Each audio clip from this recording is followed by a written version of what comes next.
50 billion. That is how many hamburgers Americans eat every single year. McDonald's alone sells roughly 75 burgers every second. The hamburger industry in the United States pulls in more than $100 billion annually, making it one of the most profitable food categories on the planet. And yet, despite all of that, nobody can agree on who actually invented the thing. At least half a dozen people across 5 different states have claimed credit for creating the hamburger. Towns have fought over it. State legislatures have passed resolutions about it. The Library of Congress even weighed in.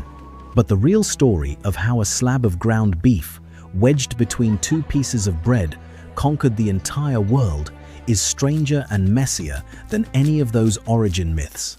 Because the hamburger did not start in America at all. It started with warriors on horseback, halfway around the world, over 700 years ago. The oldest ancestor of the modern hamburger traces back to the Mongol Empire in the 13th century. Mongol and Turkic warriors, known as Tartars, had a problem. They spent days and sometimes weeks in the saddle, riding across the vast grasslands of Central Asia under open skies that stretched from horizon to horizon, and they needed food they could eat without stopping to make camp and cook. Their solution was brutal and practical. They would take slabs of raw meat, usually horse or beef, and tuck them under their saddles. The friction and body heat from hours of hard riding would tenderize the meat and press it thin, and the warriors would peel it off and eat it raw between rides. It sounds repulsive by modern standards, but it worked. These armies could cover enormous distances without slowing down, and the raw meat gave them the calories they needed to fight and ride for weeks at a time. When Mongol armies pushed westward into Russia and Eastern Europe during the 1200s, they carried this eating habit with them. Russian traders saw what the Tartars were doing and adapted it into a dish of their own, chopping raw beef and seasoning it with salt and onion juice. Traders along the Baltic Sea picked up the practice and eventually brought it to the German port city of Hamburg, one of the busiest trading hubs in all of Northern Europe. Ships crowded the docks of Hamburg's harbor, carrying goods from across the continent. And among those goods was a new way of preparing beef.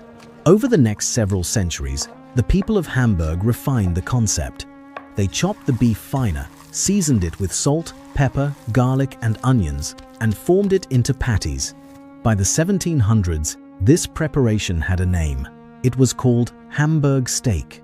But Hamburg steak was nothing like what you picture when someone says the word hamburger today. There was no bun. There were no toppings. It was just a seasoned patty of minced beef, sometimes served raw, sometimes cooked, usually eaten with a knife and fork alongside bread on the side. It was considered a delicacy in Hamburg, and the beef used came from high-quality cattle, which made it expensive. Wealthy travelers passing through the city brought stories of Hamburg steak back to their home countries. And in 1758, Hannah Glass published a recipe for something she called Hamburger sausage in her English cookbook, The Art of Cookery Made Plain and Easy. She recommended serving it with toasted bread on the side, not on the bread, next to it. That distinction matters because the idea of putting meat inside bread and eating it as a sandwich would not happen for at least another century. And it would not happen in Germany or England or anywhere in Europe. It would happen in America. German immigrants poured into the United States throughout the 1800s, and they brought Hamburg steak with them. In cities like New York and Chicago, German immigrants opened restaurants serving the foods they grew up on, and Hamburg steak appeared on menus everywhere. One of the fanciest restaurants in New York, Delmonico's, founded by a Swiss retired sea captain named Giovanni Delmonico and his pastry chef brother Pietro, had it listed as one of its premium dishes. This was not cheap street food. Hamburg steak at Delmonico's cost 10 cents, which was real money in the mid-1800s, the equivalent of several dollars today. You ate it with silverware at a white tablecloth table.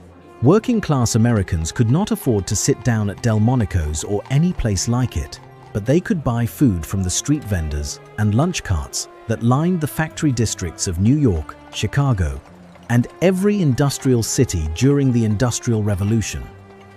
And that is where the Hamburg steak started its transformation. Factory workers pouring out of textile mills and steel foundries needed food they could eat fast, standing up, without silverware, in the 15 or 20 minutes they had between shifts. Some unknown cook at some unrecorded food cart outside some nameless factory looked at the Hamburg steak patty and thought to put it between two slices of bread. Nobody wrote down who did it first. Nobody thought it was important enough to record. But that anonymous decision changed everything, because the Hamburger sandwich was born. Now here is where the story gets messy. Because at least 5 different Americans have been credited with inventing the hamburger, and every one of their stories has holes. The first claim belongs to Charlie Negreen of Seymour, Wisconsin. In 1884, Charlie was 15 years old, selling meatballs from an ox-drawn cart at the Outagamie County Fair. The meatballs were not selling well because fairgoers wanted food they could eat while walking around. So Charlie flattened the meatballs into patties and stuck them between 2 slices of bread. Sales took off. He came back to the fair every year after that and earned the nickname Hamburger Charlie. He kept selling burgers at that same fair until he died in 1951. But Charlie was not the only one with a claim. Brothers, Frank and Charles Menches from Ohio, say they invented the hamburger in 1885 at the Erie County Fair in Hamburg, New York. The story goes that they normally sold pork sausage sandwiches, but the local butchers could not slaughter pigs because the weather was too hot and humid. So the Menches brothers bought ground beef instead, seasoned it differently, and served it between bread. They named it the Hamburger after the town where the fair was held. The Menches family later opened a restaurant in Akron, Ohio, and they are still in the restaurant business today, still serving hamburgers. Then there is the claim from Louis Lassen, a Danish immigrant who ran a tiny lunch wagon called Louis' Lunch in New Haven, Connecticut. In 1900, according to his family, Lassen served a ground beef patty between 2 slices of toast to a customer who was in a hurry. The family says this was the first hamburger sandwich ever made. And they have backup. The Library of Congress recognized Louis' Lunch as the birthplace of the hamburger in the year 2000. The restaurant is still open, still serving burgers on white toast, and they still refuse to put ketchup or mustard on them. If you ask for ketchup at Louis' Lunch, you will get a look that could curdle milk. But the claim that might have the strongest historical evidence belongs to a man most people have never heard of. Fletcher Davis, known around his hometown as Uncle Fletch, ran a small lunch counter on the Courthouse Square in Athens, Texas, in the late 1880s. According to multiple accounts, he was selling ground beef patties between slices of homemade bread topped with mustard, mayonnaise, and a thick slice of Bermuda onion. His patrons loved the sandwich so much that they took up a collection to send Uncle Fletch and his wife Siddy to the 1904 World's Fair in St. Louis, so he could sell his creation to the world. A reporter from the New York Tribune visited the fair and wrote about this new sandwich called a hamburger, served by an unnamed vendor. Photographs from the fair show a stand labeled Old Dave's Hamburger Stand, and the location matches where Davis was set up. Texas was so convinced that the state legislature passed a resolution in 2007 officially naming Fletcher Davis the inventor of the hamburger. And here is the thing. It probably does not matter who was technically first. What matters is the 1904 World's Fair, because that event is where the hamburger went from a regional curiosity to a national sensation. 20 million people attended the Louisiana Purchase Exposition in St. Louis that year. They came from every state in the country.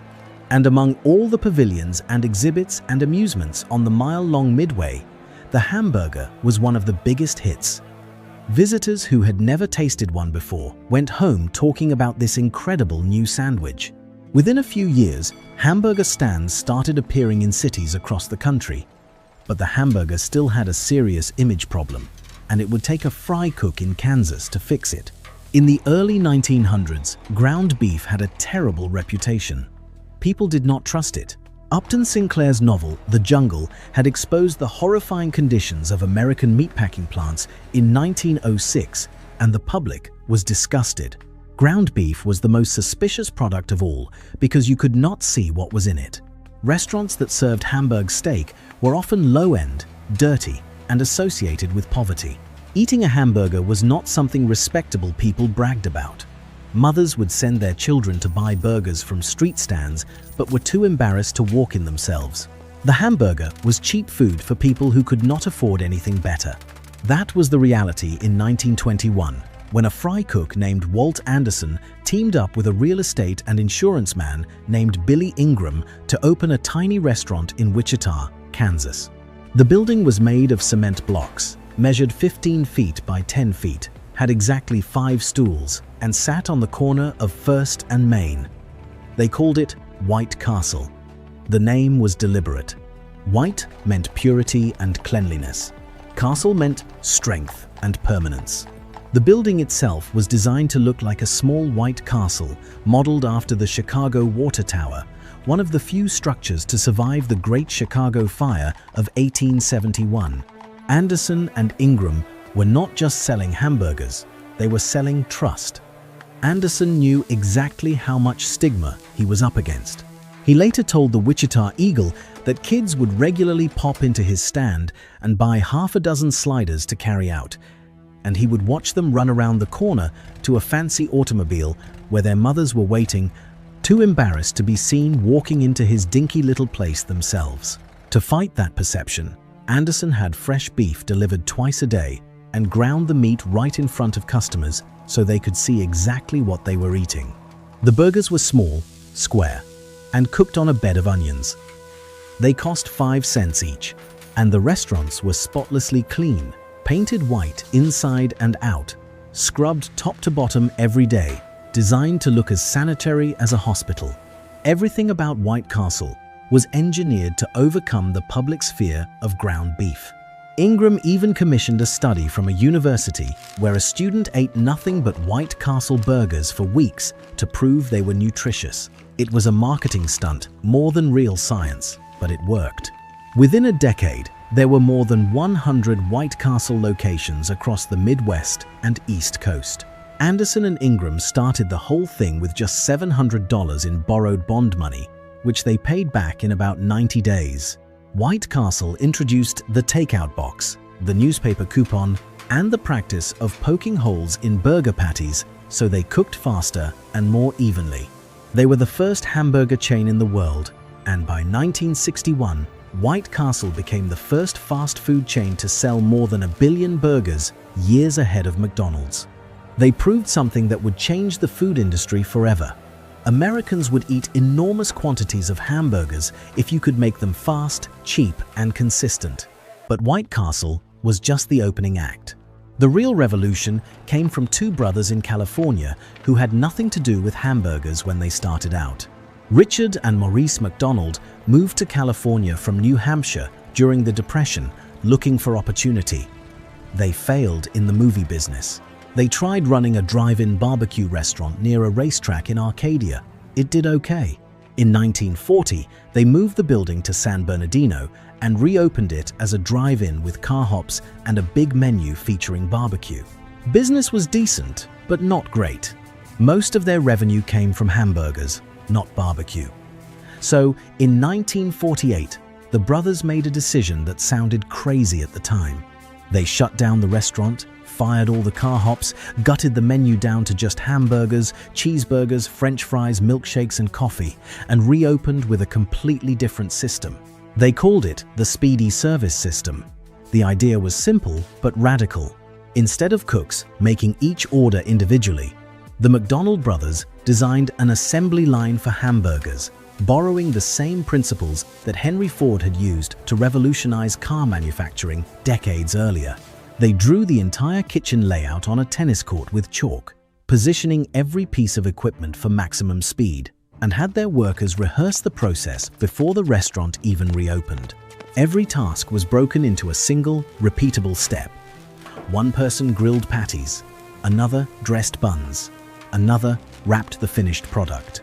Burgers were cooked ahead of time, wrapped in paper, and kept warm under heat lamps. The brothers even invented a custom dispenser that squirted exactly the right amount of ketchup and mustard onto every bun. There were no waiters. Customers walked up to the counter, ordered, and got their food in under a minute. The hamburgers cost 15 cents. No tips, no waiting, no silverware. The McDonald brothers had turned their restaurant into a hamburger factory, and the food coming off that line tasted the same every single time. The new system was wildly successful.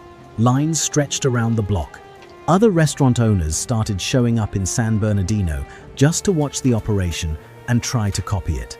The brothers sold 14 franchises over the next few years, 10 of which became operating restaurants. But the brothers were not empire builders. They were two guys who liked running a good restaurant. They had no interest in managing hundreds of locations across the country. That ambition belonged to someone else entirely. In 1954, a 52-year-old milkshake machine salesman named Ray Kroc got a large order from a restaurant in San Bernardino, California. Kroc was a native of Chicago who had dropped out of high school after his sophomore year to join the Red Cross Ambulance Corps during World War I. He had spent decades bouncing between jobs, selling paper cups, playing piano, working as a radio DJ, and eventually landing on multi-mixer milkshake machines as his main hustle. He was not young.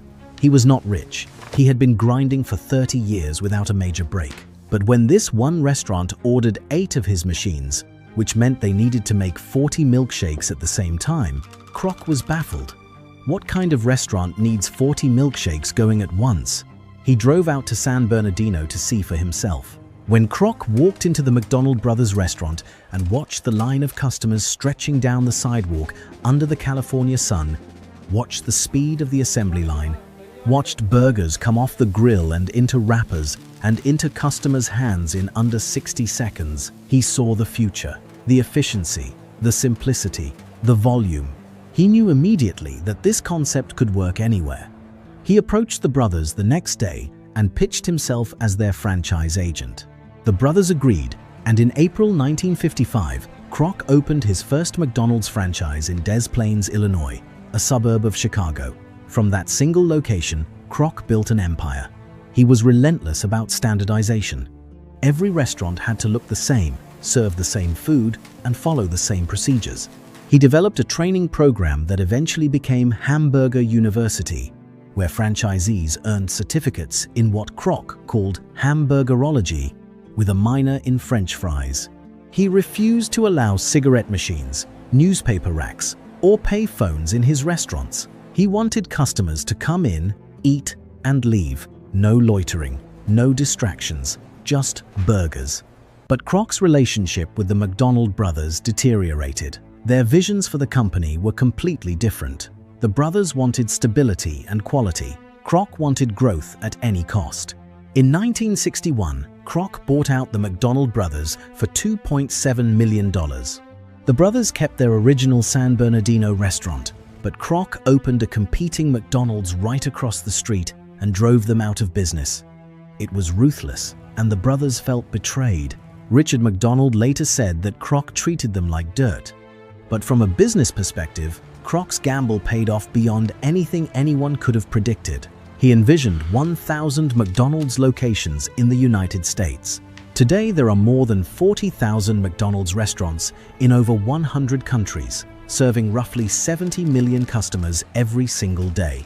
Meanwhile, the hamburger itself was evolving. In 1957, Burger King introduced the Whopper, a quarter-pound flame-broiled patty with toppings, designed to be bigger and bolder than anything McDonald's offered. It was a direct challenge, and it worked. Burger King grew into a global chain with more than 18,000 locations. The burger wars had begun, and they would only intensify from there.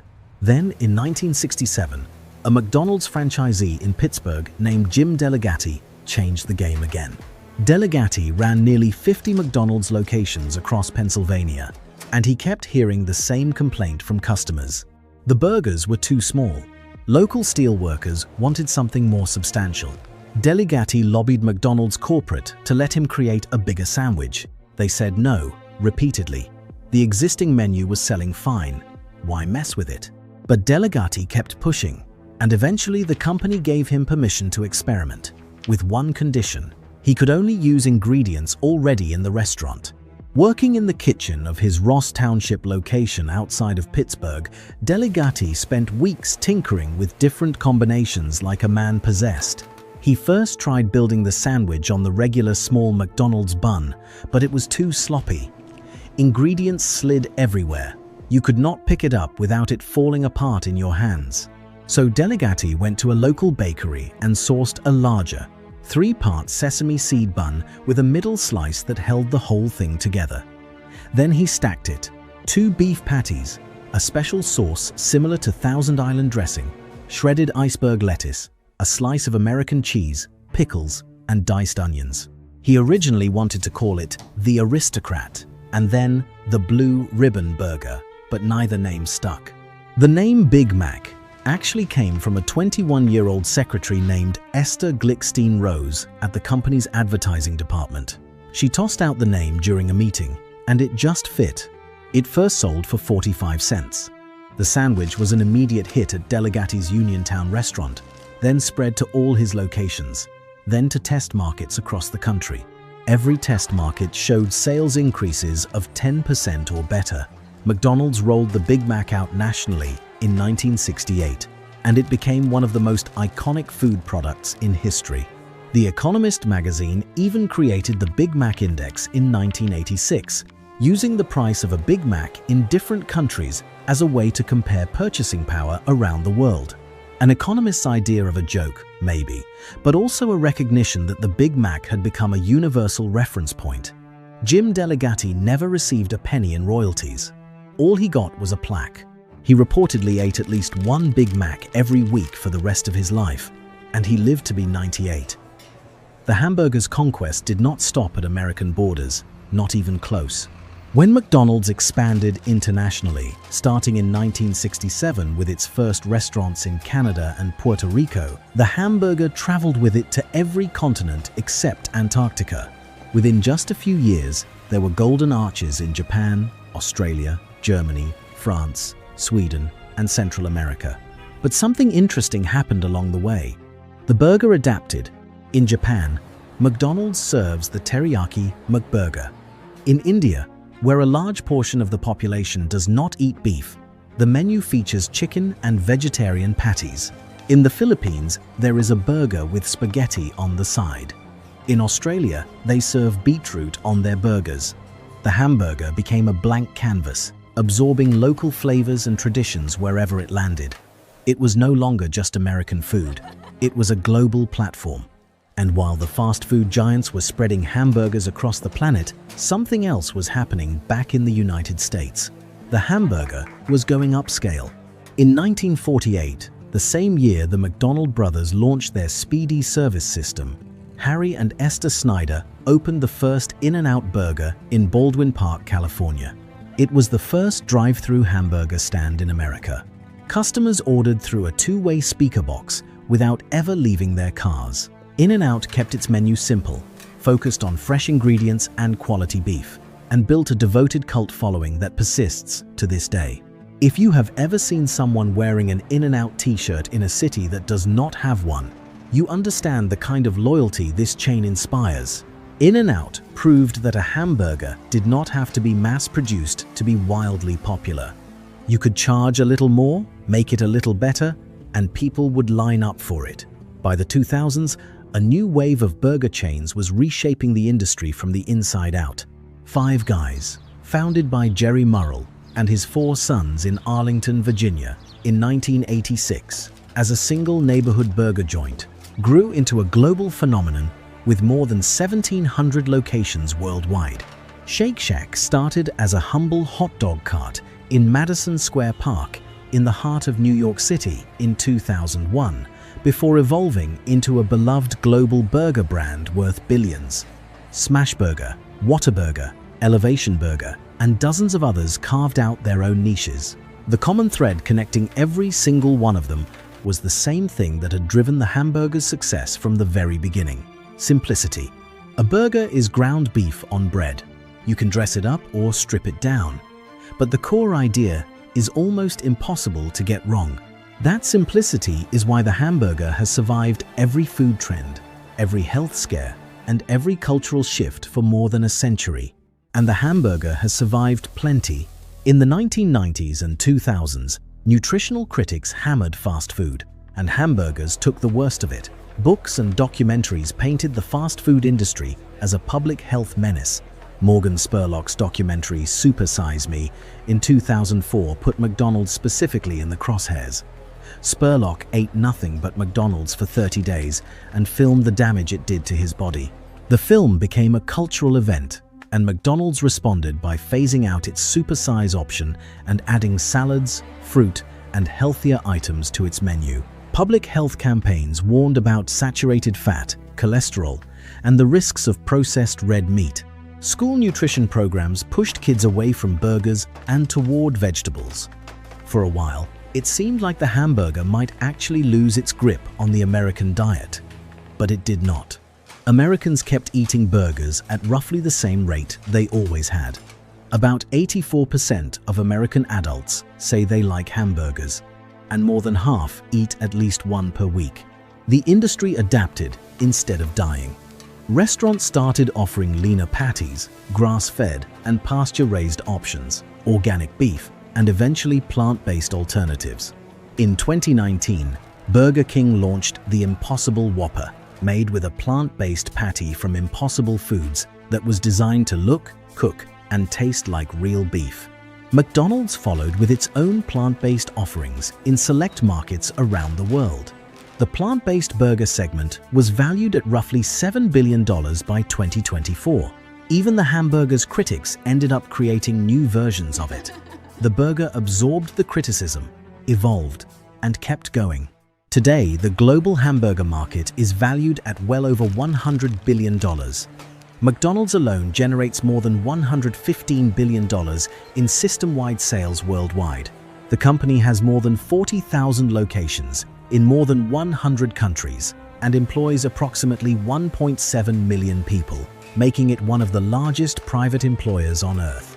Burger King operates more than 18,000 restaurants in over 100 countries. Wendy's, Five Guys, Shake Shack, and dozens of regional chains add billions more. The hamburger is not just a sandwich. It is an industry that employs millions, feeds billions, drives beef and grain markets, and shapes agricultural policy across the globe. And yet the hamburger remains exactly what it was when some unnamed cook at a factory lunch cart first shoved a beef patty between two slices of bread somewhere in industrial America more than a century ago. It is fast. It is cheap. It is satisfying. You can eat it with one hand while you walk down a crowded street, drive a car, sit on a park bench, or stand in your kitchen at midnight staring into an open refrigerator. You can customize it with whatever you want. You can find one on virtually every street corner in every major city in the world, from a $2 patty at a roadside stand in Mexico City to a $30 Wagyu creation at a fine dining restaurant in Tokyo. From Mongol warriors tenderizing meat under their saddles to Genghis Khan's empire, from the docks of Hamburg to the food carts of industrial-age New York, from county fairs in Wisconsin and Texas to the first five-stool White Castle in Wichita, from the McDonald Brothers assembly line in San Bernardino to Jim Delegatti's kitchen in Pittsburgh, from Tokyo to Mumbai to Sydney to Sao Paulo, the hamburger has traveled further and fed more people than any other single food item in human history. The reason is not complicated. The hamburger works. It always has. From a raw slab of meat under a saddle to a 40,000 restaurant global empire, the hamburger did not conquer the world because of brilliant marketing or corporate strategy. Although those helped, it conquered the world because it solved the oldest problem in food. How do you feed someone something good, something fast, something affordable, something they can hold in their hands and eat right now? That is the question every food vendor on every street corner in every century has tried to answer. And the hamburger answered it better than anything else ever has. If you made it this far, you clearly love a good story almost as much as you love a good burger. Hit subscribe so you do not miss the next one. And drop a comment telling us your favorite burger spot, because we know you have one.